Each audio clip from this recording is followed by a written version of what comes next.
What is up, everybody? And in this video, we'll be taking a look at the recent Summit reward vehicle, the Mazda Rx-7 Shirogane edition. Now, I know the number one thing people are wondering about this car is, does it look similar to the other Mazda? Well, and the only thing I noticed from looking at the car that you really can get similar to it is the body kit there. The bumper doesn't match it either. The rear exhaust isn't the same there. I'll jump into the customization thing right now as well to show this off a little bit more. So I go in the livery thing, I can actually spin it around. The exhaust on the car is obviously different there. The bumper is kind of different as well. You can make the wing carbon fiber there. The interior is also different. You can't change the seats like that. The seats look freaking fantastic. And also the rims are not in the game either. We can all agree that those rims look freaking awesome. The body kit is also a little different. Doesn't have like the nail things on the side or all that, making it look more stylish. Also, the front bumper also seems to be different as well, looking at this car here. So I'm not gonna lie, this car is really, really clean, and I'm actually digging it a lot. I'm sure many people, after looking at it, it is really, really nice, and I'm looking forward to driving this thing. But there's no customization for it either, as you guys will see here. It's a Summit vehicle, and honestly, what more can you do to it just by looking at it? I mean, it's already heavily customized. You could add some vanity items to it if you want. Like smokes and nitrous and all that good stuff, but besides that, not too much can be done to it. Anyway, I'm gonna drive it around a little bit and then do a race with it. For this video, I want to do something a little different. I figured I would actually drive it a little bit in a different place, to be honest, because I'm normally over in the salt flats and all that. So let's change that up a bit. So outside view of the RX-7 right now, the fitment of the car looks great. They really did a great job with this car. I really like those rims. Can you add those rims, please, Ubisoft? I mean, those are really nice. Exhaust looks pretty cool too. The thing is pretty big though, if you look. Overall, the design of the car is great. I love the interior as well. So taking a look at that right now, you see the carbon fiber in there.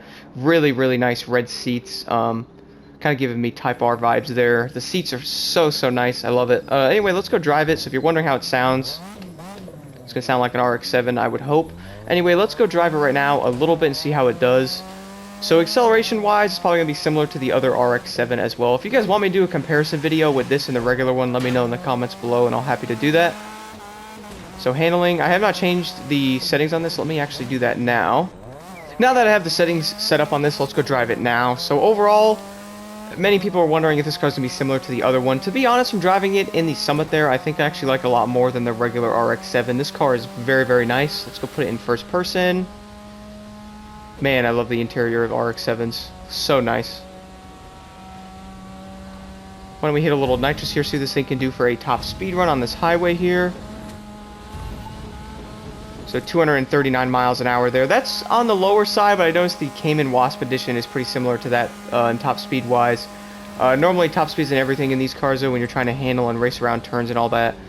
Pretty awesome overall. So this car is pretty dang nice, and I do like how it looks.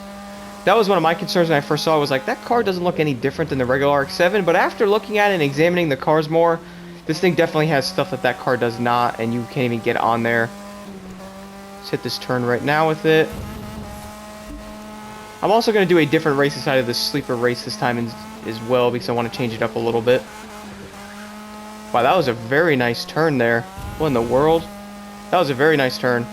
So the settings look like it's taking the car pretty well. See if I can boost to this turn as well.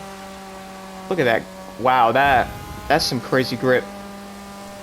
Man, those rims are so nice. Like, they did a great job with this car. I know, like, a lot of people were wondering if they're getting a little lazy with the Summit cars. I think this car is pretty cool and definitely worth, if you guys did get it, I'd definitely take a look at it, because you actually might like it a lot. As an RX-7 fan, this car is definitely worth a drive. You're probably going to dig it. The next Summit I saw coming up is a TDF, which I believe is the exact same car we already have after looking at them. It's probably most likely a returning Summit vehicle that people wanted. Anyway, let's go drive it in a race, see how it does in there, and then I will show my settings at the end of the video so you guys can try them out for yourself, because this car is actually pretty cool. Top speed isn't really there, but sometimes top speed isn't everything in a lot of these races, but being able to use your nitrous and get your speed up is pretty dang important. For the race, I decided to do one that I have never actually done before to test this car out, so let's race this thing right now and see how it really does with turns. Need for Speed vibes right now, racing a train. Jumping over the train tracks. Toby Marshall about to come out of here. Alright, let's see how this thing's really going to do. So, overall, from, like I said, racing it a little bit, I do actually really like this car, and I do like how it handles. I'm actually very impressed with the handling. Very, very tight to the road and doesn't struggle. I noticed that with the Wasp edition as well. The top speed might be a little lower, but the handling of the car is just amazing. Like, look at that. Look at that. The body kit actually might make a bit of a difference here. I noticed sometimes the body kits make the car worse. I was testing that out a lot with the Bugattis and the Hyperclass, and I can safely say I do not like how the wide-bodied Bugattis drive at all. Like, not even a little bit. Let's hit a turn here, downshift. Brakes actually seem nice in this car as well. Some nitrous here, see how the nitrous affects it. Gets up to speed pretty fast as well, doesn't struggle too much there. This car could definitely be used for competitive racing. If you guys want to take it into a summit or something, I would say it could probably do it. I don't think it'll struggle too hard. The car actually has very impressive handling so far. I'm not even really pushing it that hard, kind of just like casually racing it. It's doing very, very good here. I'll probably get a top speed run in this straightaway.